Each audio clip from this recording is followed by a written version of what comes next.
चलो बेटा इसमें लिखेंगे प्रोजेक्टाइल में it is a two dimensional motion, it is a two dimensional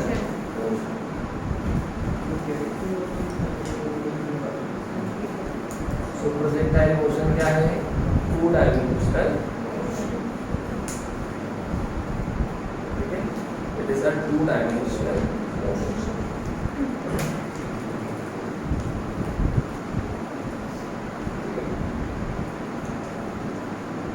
projectile होता क्या है?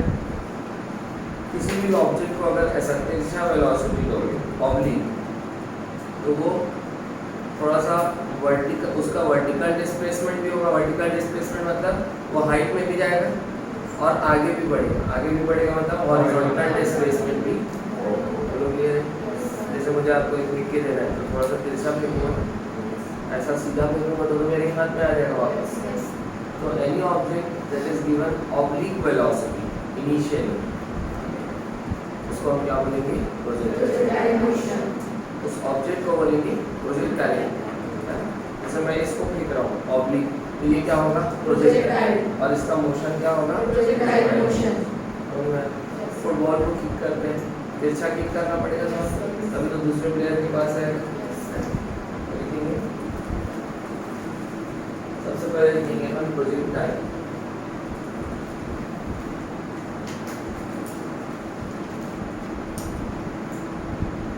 लिखेंगे इसमें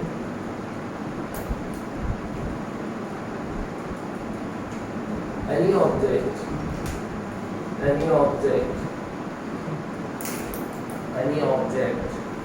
that is given, any object that is given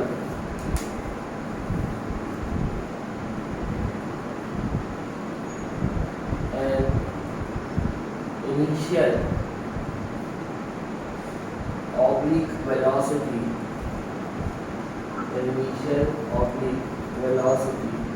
any object that is given an initial oblique velocity and is continuously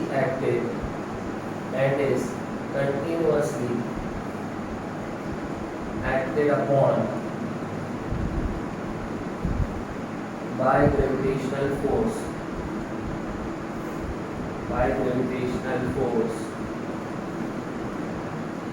is called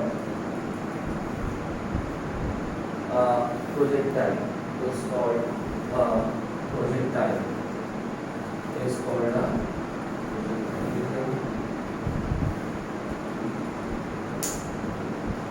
अब इसको मैं फेंकूंगा तो ये ऊपर चले जाएगा क्या? अंतरिक्ष में, स्पेस में नहीं जाएगा, वापस आएगा, क्योंकि लगातार इसके ऊपर कौन एक्ट कर रहा है? Gravitational force. ठीक है, तो अगर किसी ऑब्जेक्ट को आप तिरछी वेलोसिटी देते हैं, ऑब्लिक वेलोसिटी देते हैं और उसके ऊपर लगातार ग्रेविटेशनल फोर्स एक्ट करती है, तो उस ऑब्जेक्ट को हम क्या बोलेंगे? प्रोजेक्टाइल बोलेंगे।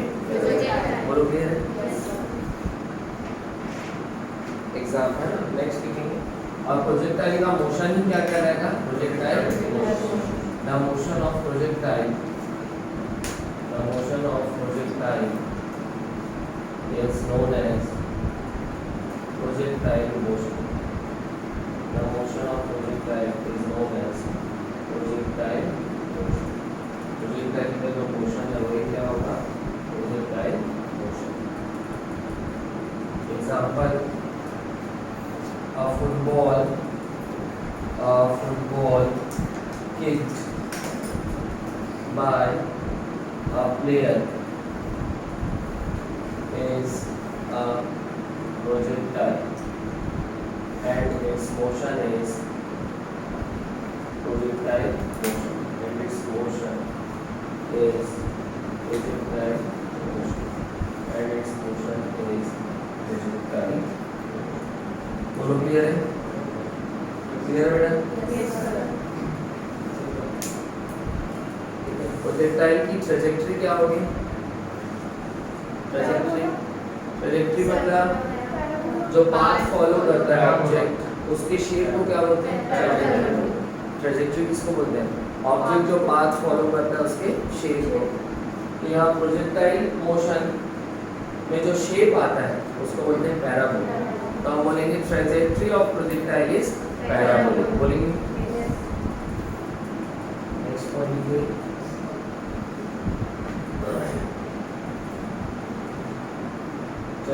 of projectile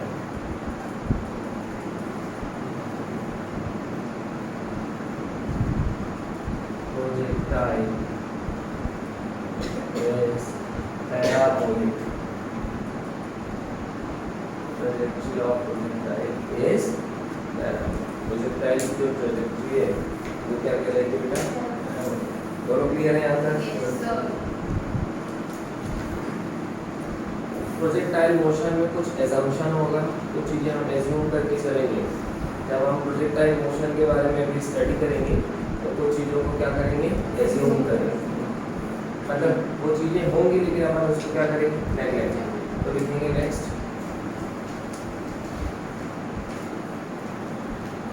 some assumptions in projectile motion. Some assumptions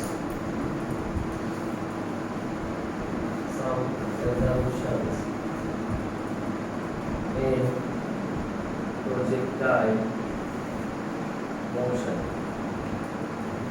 Some assumptions in projectile motion. First speaking,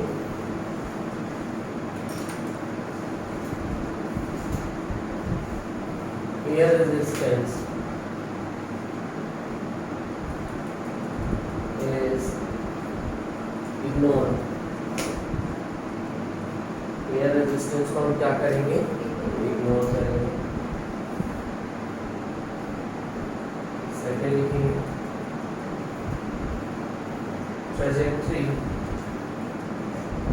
trajectory should be of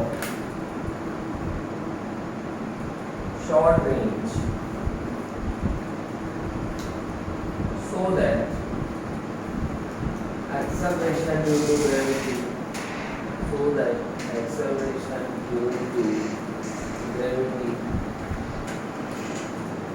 trajectory should be of short range so that acceleration due to gravity is taken as constant.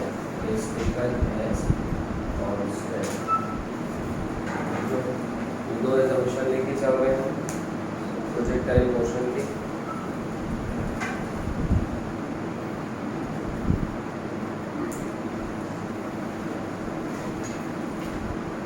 ठीक है,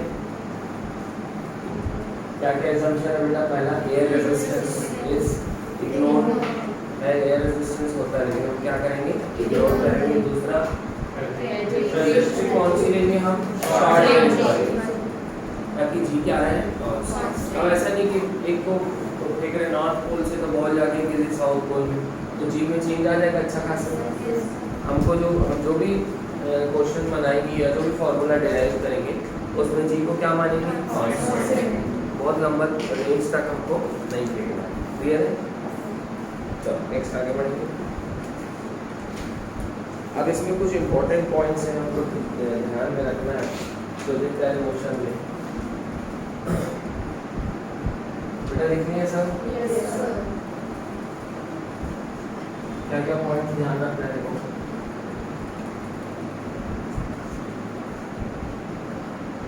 motion two dimensional है। ये देखो ये ऐसा launch करेंगे किसी भी ऑब्जेक्ट को, ऐसा तिरछा, ये ऐसा आएगा और ये चीज आएगा। ठीक है, ये ग्राउंड है, मान लो ये ग्राउंड है, यहाँ दो एक्सिस है, एक अलोंग द ग्राउंड है हॉरिजॉन्टल एक्सिस और एक वर्टिकल एक्सिस अपवर्ड और डाउनवर्ड। ठीक है, तो तिरछा फेंकेंगे, ये ऐसा करके जाएगा ग्राउंड में आएगा। ठीक है, अब इसमें हमको क्या क्या मान के चल रहा है, कुछ चीज़ें हमको समझना है। ठीक है, वर्टिकल एक्सिस में ग्रेविटी एक्ट करेगी, कौन से? डाउनवर्ड की अपवर्ड? डाउनवर्ड। और हॉरिजॉन्टल एक्सिस में कोई फोर्स नहीं। देखो जिस डायरेक्शन में फोर्स उस डायरेक्शन में एक्सेलरेशन। ग्रेविटेशनल फोर्स कहाँ एक्ट करेगी? नीचे। तो एक्सेलरेशन ड्यू टू ग्रेविटी भी नीचे। और कोई फोर्स है क्या? कोई फोर्स नहीं, क्योंकि एयर रेजिस्टेंस अपन क्या मान रहे हैं? जीरो। तो एयर जो रेजिस्टिव फोर्स क्रिएट करेगा वो तो है नहीं, और कोई फोर्स नहीं, तो एक ही फोर्स है, कौन सी? ग्रेविटेशनल फोर्स, जो कि कहाँ एक्ट करेगी? Downward direction. तो डाउनवर्ड डायरेक्शन में ही एक्सेलरेशन है। जिस डायरेक्शन में एक्सेलरेशन होता है या जिस एक्सिस में एक्सेलरेशन होगा उस एक्सिस की वेलोसिटी क्या होगी? चेंज। उस एक्सिस की वेलोसिटी क्या होगी? चेंज। और जिस एक्सिस में एक्सेलरेशन नहीं है, दैट इज हॉरिजॉन्टल एक्सिस में कोई एक्सेलरेशन है क्या? नहीं है। या दो एक्सिस की हम बात करें, एक हॉरिजॉन्टल एक्सिस और एक वर्टिकल एक्सिस। ठीक है, वर्टिकल एक्सिस में एक्सेलरेशन है, इसलिए वर्टिकल एक्सिस की वेलोसिटी क्या होगी? चेंज। हॉरिजॉन्टल एक्सिस में कोई एक्सेलरेशन नहीं है, मींस हॉरिजॉन्टल एक्सिस की वेलोसिटी क्या रहेगी? कांस्टेंट। क्या रहेगी? कांस्टेंट। ऐसा भी बोल सकते हैं। वर्टिकल एक्सिस में फोर्स है, फोर्स का काम क्या होता है? वेलोसिटी चेंज करना, इसलिए वर्टिकल वेलोसिटी क्या होगी? चेंज। हॉरिजॉन्टल एक्सिस में कोई फोर्स नहीं, इसलिए हॉरिजॉन्टल वेलोसिटी क्या रहेगी? कांस्टेंट। क्या रहेगी? कांस्टेंट। बोलो क्लियर?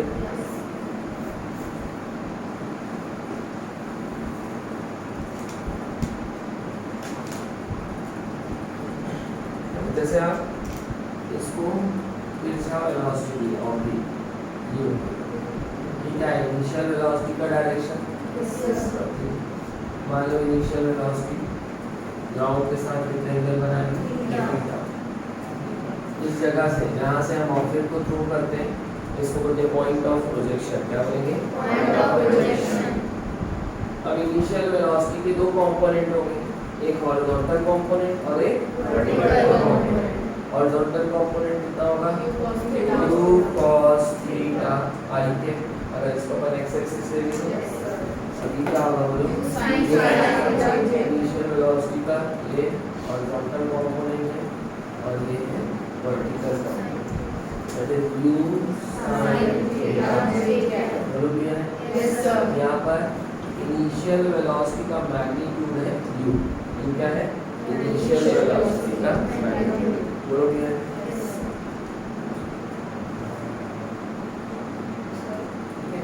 तो अब आपको ध्यान रखना है कि यहाँ प्रोजेक्टाइल मोशन जो है, प्रोजेक्टाइल मोशन जो है इसको हम दो पार्ट में डिवाइड कर सकते हैं। एक है हॉरिजॉन्टल मोशन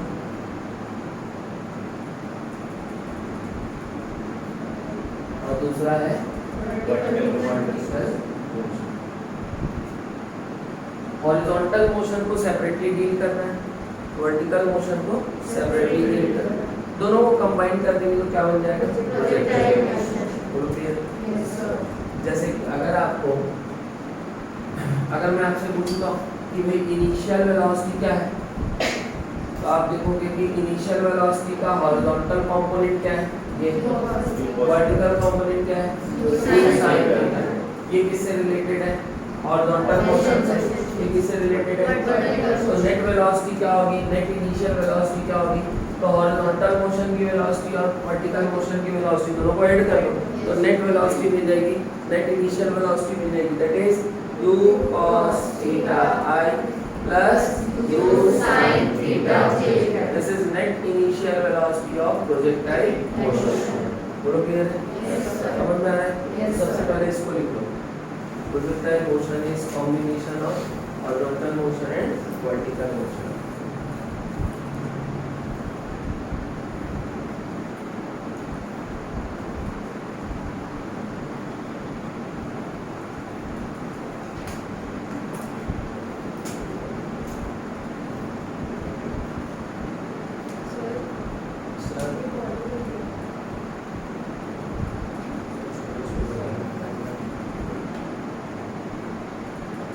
इसका वो हो गया क्या?